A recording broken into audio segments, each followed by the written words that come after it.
All right, so I want to jump right in, and we're in this series called Heroes, and I want to tell you something about yourself that you may or may not know. And I know that's kind of, like, I don't know. What do you mean you know something about me?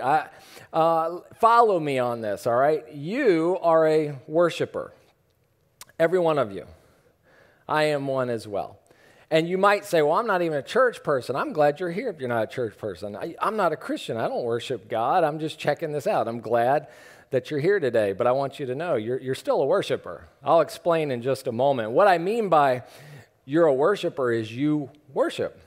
And here's how I know that you're a worshiper. If you break apart the word worship, you'll find that it has two parts. It has the word worth and ship. Actually, it used to be worthship was the way it was said in Old English. And like we like to do, we're lazy with our talk and words, right? And we kind of shorten words. And now the word is worship. And so what you see up there is the word worth. So here's why you're a worshiper. A worshiper is someone who ascribes worth or gives worth to something or someone. So that's the definition. Worshipers are those who ascribe or give worth to something or someone. This is how I know you're a worshiper. You give worth to something.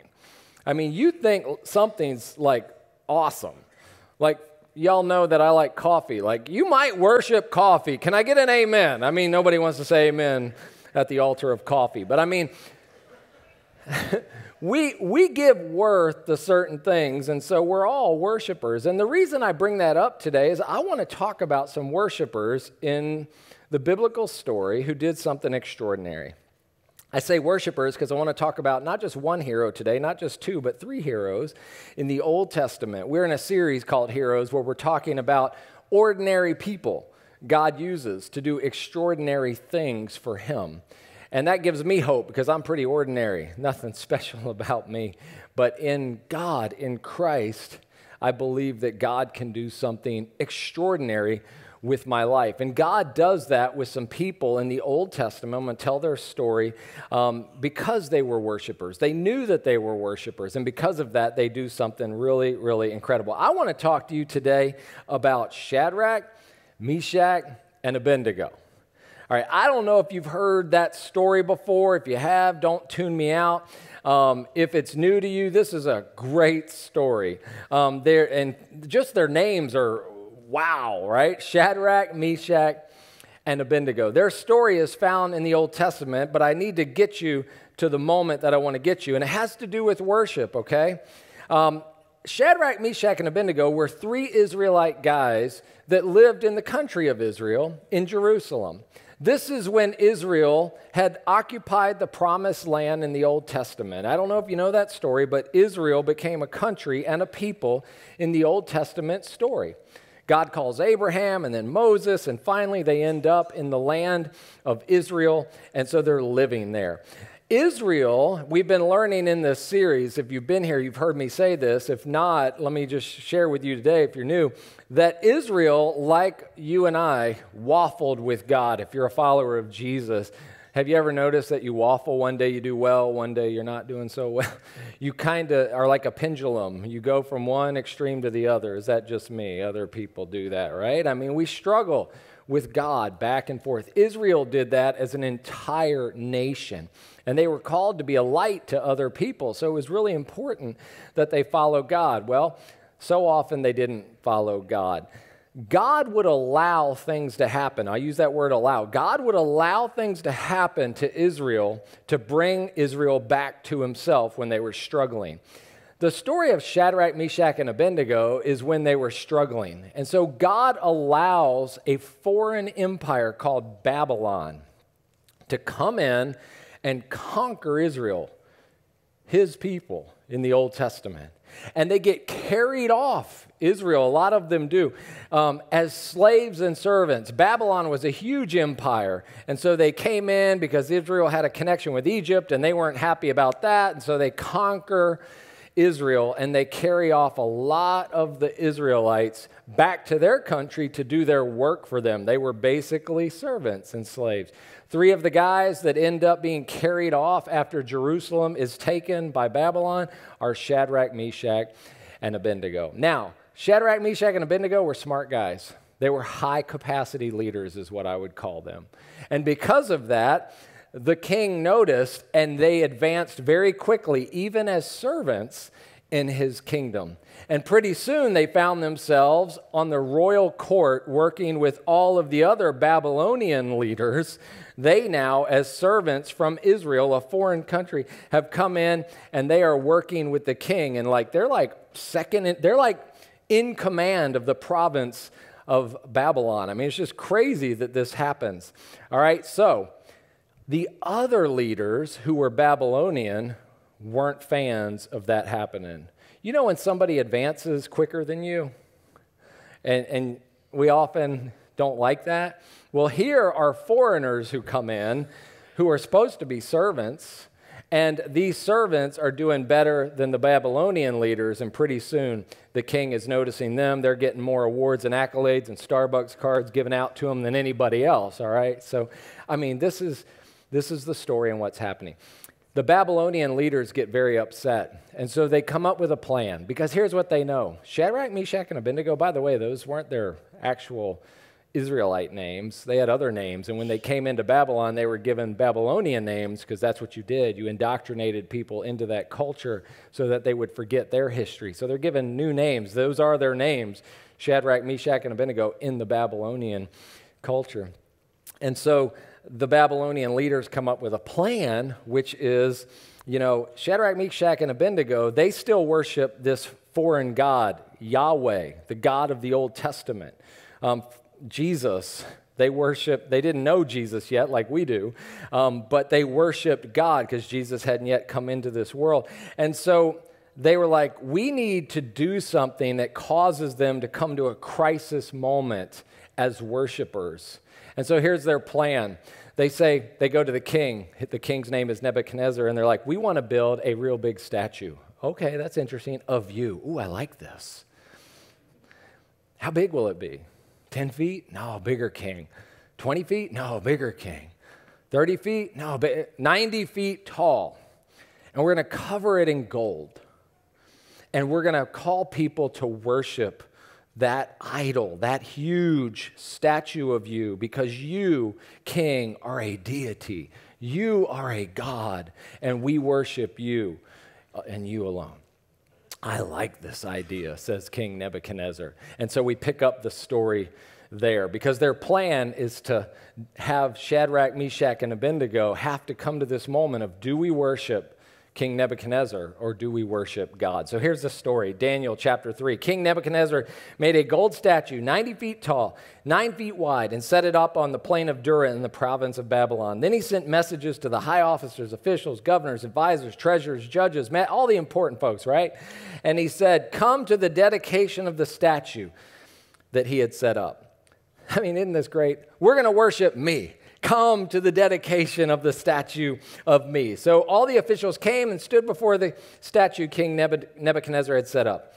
Next part. Then a herald shouted out, people of all races, nations, and languages, because Babylon had captured a lot of countries, not just Israel. So there were all these different people there.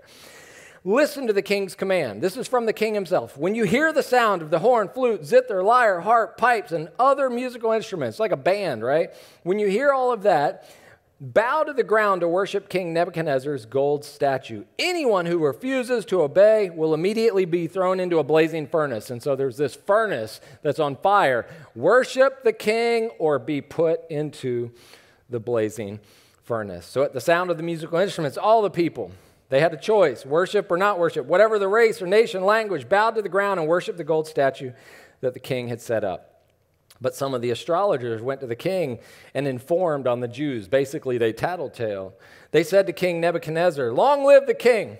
You issued a decree requiring all people to bow down and worship the gold statue when they hear the sound of the horn, flute, zither, whatever that is, lyre, harp, pipes, and other musical instruments. The decree also states that those who refuse to obey will be thrown into a blazing furnace. But there are some Jews, you need to know, king, Shadrach, Meshach, and Abednego, and he knew who they were because they were high up in his court, whom you have put in charge of the province of Babylon. They pay no attention to you, your majesty. They refuse to serve your gods, and they do not worship the gold statue that you have set up. They do not ascribe worth and value to the gold statue that represents you. What's King Nebuchadnezzar going to do? Well, the last part says, King Nebuchadnezzar flew into a rage. And by the way, that's throughout the book of Daniel. Nebuchadnezzar had a very short fuse. Can anybody identify with that? I mean, he flew into a rage, and he ordered Shadrach, Meshach, and Abednego be brought before him. When they brought him in, Nebuchadnezzar said, "Is it true, Shadrach, Meshach, and Abednego, that you refuse to serve my gods or to worship the gold statue that I've set up? Did you not hear the decree? I'll give you one more chance." He's showing a little mercy here. "I'll give you one more chance to worship the statue I've made when you hear the sound of the musical instruments. But if you refuse, you will be thrown immediately into the blazing furnace. No questions asked. There's not going to be a trial. You're in the blazing furnace." And by the way, this furnace was so hot, it said that the people putting in the coals and wood and all that died as they got close to it. I mean, he was ticked off. His rage was, just that furnace was a picture of the king's rage and how hot he was boiling over this.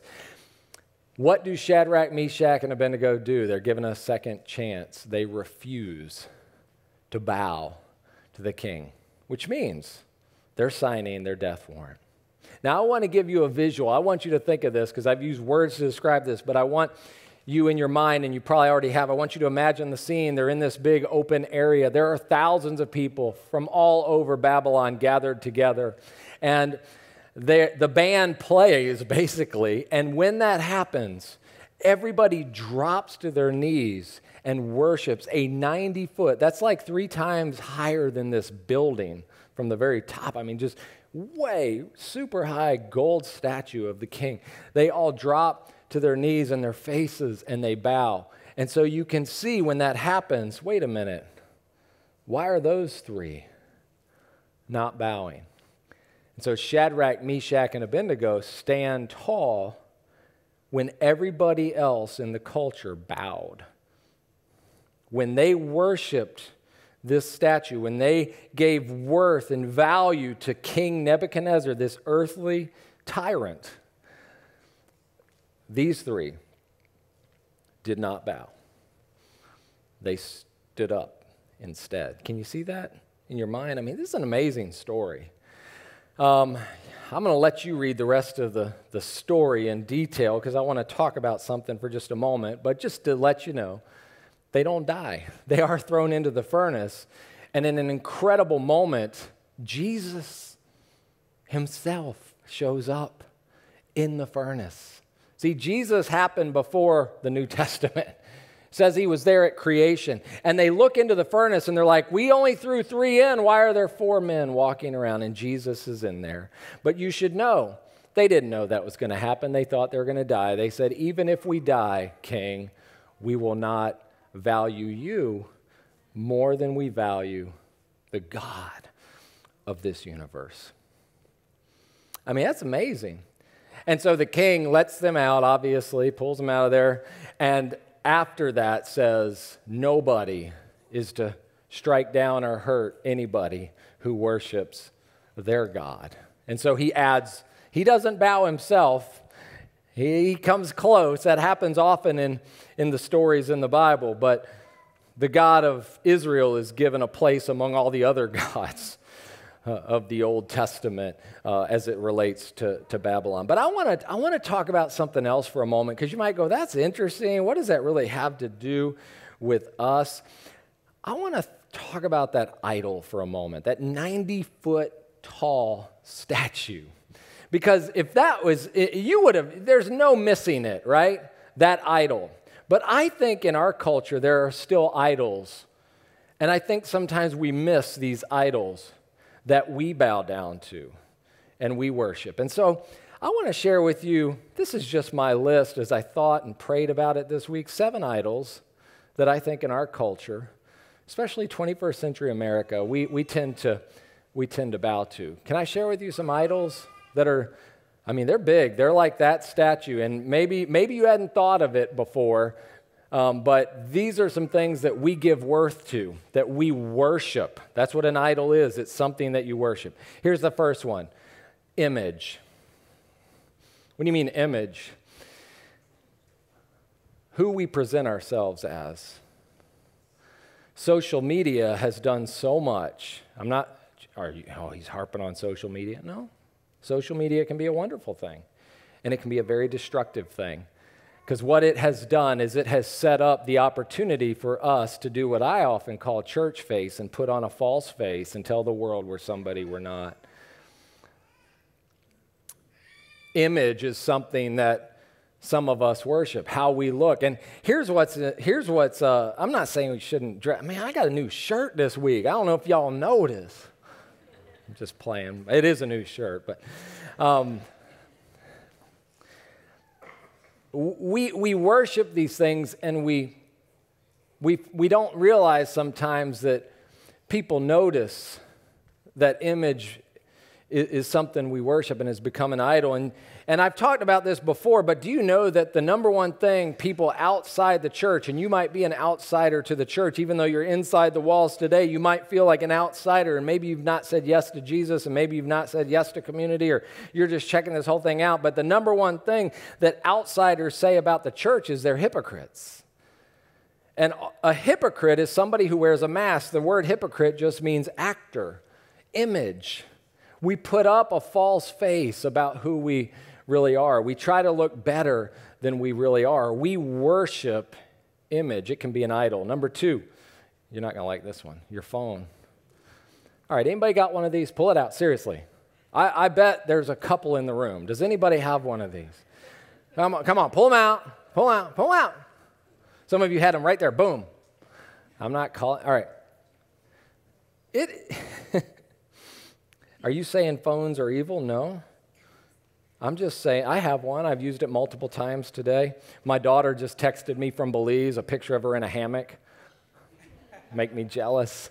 She's in Belize right now. But y'all, we worship these. They've become idols for some people. They can do so much good, but they can do so much bad. These are so distracting sometimes to our relationship with God and with other people who we say are important to us. My wife's called me out on it before, on the phone or on the iPad. My whole family's sitting around. I hadn't really talked to them that day, and she's like, hey, what are you doing? Like, that's a glass screen. You're more interested in finding out what other people, what other people are doing than who we are, your own family. Y'all, we can worship phones, and it's just new. It's something that's available today. I'm not saying it's evil and bad. I'm just saying the worship of it is. Does that make sense? It's a great tool, but it can be a big distraction as well. Relationships, we can worship those. I don't really need to say much about that except to say sometimes we are more interested in a person than we are God, in pleasing people than we are pleasing God. Here's one that's always been around in America as long as I remember: materialism and success. Going after things, stuff, money. This is why Jesus talked more about wealth and money than he did salvation. Does that blow anybody's mind? Do you know that? He spent more time talking about how wealth and stuff can be a distraction than anything else. John, are you saying money is evil? Nope, not at all. I wish I had more. Anybody else? What he said was the love of money was evil. The worship of materialism will distract you from me. He could look at people and see it in them. One time a rich young guy came to him and said he wanted to follow Jesus. And he said, yeah, but do this first for me. Sell everything you have, and then you can come follow me. You'll be free of that worship of that stuff. And the guy walks away sad. Why? Because he worshiped that stuff more than he really was willing to worship God. It's just true. I know. We are all guilty of this, of chasing after things more than God. A sin, habit, or addiction. Well, that's just mean. I mean, what do you mean? Some of us are unwilling to give up certain sinful habits, addictions, and struggles, and we bow to them, and they distract us from our relationship with God. I know I've had an addiction. I've shared it with this church before. I don't want to go into it again, but I've had an addiction in my own life, and I will tell you that it was killing my relationship with God and my relationship with my wife. And so I was worshiping that. I was giving it worth. I was giving it more worth than God, and it was destroying me. Well, how do I give that up? Well, it begins with at least acknowledging that we worship these things, and we've given into them. Some of you know because you've been freed from some addictions. I have, and I worship God instead of that addiction now. It's a freeing thing. You can get there. You can be there. I want to give you hope, but I understand, and we need to know that sometimes that's what it is. Here's another modern idol, the busy or hurried life. Isn't that so true? If you pull out those phones again, we could show each other our calendars and we could be like, my calendar, look at all the, I have colors on my calendar and everything else. I have 7 colors. People make fun of me for this. But I'm like, man, you got to separate personal from work, from counseling appointments, I have Belize is one color and, I'm just a little type A, all right? But we like to compare our calendars because we're all busy and hurried, and we think that makes us important. And Sean and I were talking yesterday. We were talking about how in our culture versus other cultures, especially European cultures, we don't value vacation and rest. We were just talking about how some businesses you can work at for a year or two before they give you a week of vacation. Some of you are like, I know. Some of you are business owners. Think about that. I'm serious. If that's what you're doing to your employees. I mean, how do you expect them to? This isn't a sermon on that, but I'm just saying, why do we worship that as the all-important thing, the busy and hurried life? And then finally, culture itself. We can bow to culture and worship it. This isn't a sermon on, culture's evil. And what I'm saying, though, is culture speaks and God speaks. And sometimes when culture speaks and God speaks, they're not the same thing. And even in Christian culture, there is a bowing to culture and saying, culture's saying this. And so sometimes we go the way of culture rather than the way of the cross, and we can worship these things. Isn't this true? These are like 90-foot golden idols, I think, sometimes, that we worship. Now, listen, if you're not a Christian, you're off the hook with what I'm talking about. You're allowed to worship that. Sometimes Christians go, I can't believe you said that. I always like, what are you talking about? How can you expect somebody who doesn't say that they worship God to worship God? You're allowed to, we're all worshipers. That's what I said at the beginning. You can give worth to whatever you want. But God designed us and wired us and made us to give worth to Him. You're made to be a worshiper. That came from God Himself. But what you worship is important. God knows. Some of us might think this sounds mean or whatever, like I like materialism. Why does God make this so? It's not that He's mean or He's trying to make it hard or difficult for us. You know what it is? God knows this. There's this thing that happens when we give value to something else, and what happens is we give less value to God. I said it this way. If I make anything in my life more valuable than God, any of those idols, it's inevitable that God will become the least valuable thing in my life. Have you ever noticed that? As soon as you start to give value to something else, what happens with God? He becomes less valuable. Have you noticed this? Is it just me? I had to think through this one. I'm like, is this true? And I think it is true. So I'm speaking to you if you're a Christian today. If you're not, again, I'm glad you're here, but you really are off the hook with this. But I want you to know, I don't want to bait and switch you. If you're going to follow Jesus, what it means is there are times that you're going to have to worship Him instead of these other things. There are times when it's going to come at you and the sound's going to come out and everybody else is going to bow down and you're going to be, I can't worship that. I can't give value to that because I've said that God is the most valuable thing. And I'm not willing to bow to anything but Him. I'm not willing to ascribe worth to anything more than I'm willing to ascribe worth to Him. Does this mean a relationship can't be important? No, it doesn't mean that. I'm not saying your marriage shouldn't be important, stuff like that. I'm not saying God can't use money in your life. Not saying that. I'm just saying when any of those things become more valuable to Him, what happens to Him? He falls. I know this is so true in my life.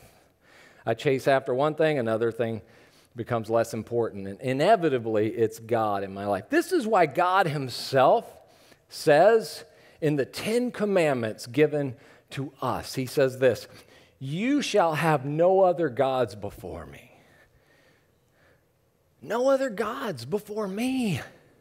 Because I know this about you. If you go after those things, you won't go after me. So worship me. Find your value in me. I want to give you your value. It's all about finding ourselves. I want to tell you who you are. Y'all, I thought starting a church and building a great church would give me some identity. Do you know that God used the process of starting this church to give me my identity? He did, and it wasn't in the way I thought. But I died so he could live.